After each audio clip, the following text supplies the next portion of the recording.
Hello everyone, my name is Mark Johnson and my company is Artisan Restoration, and today we are finishing up the last of the work on this beautiful log home behind me, which is actually kind of a hybrid home. It's actually got log siding on it and a regular 2x6 stud wall sits behind that, and and then in some rooms there's sheetrock, some rooms have logs on the inside.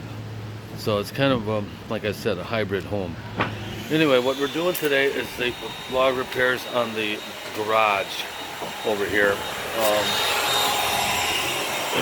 The siding has, the log siding has leaked, and moisture has gotten inside the wall, and you can see some of the logs here. They're actually a lot more rotted on the back side than they are on the front.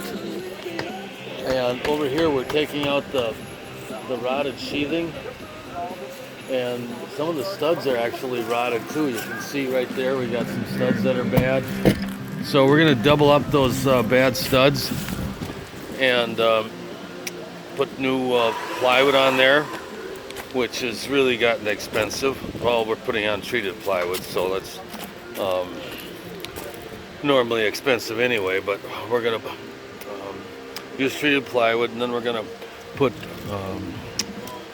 lath, furring strips in behind all of our siding, so that there's no way that any water that gets inside the wall from now on, or behind the siding, I mean, can't get inside the wall, and it'll drain out quickly down at the bottom of the wall.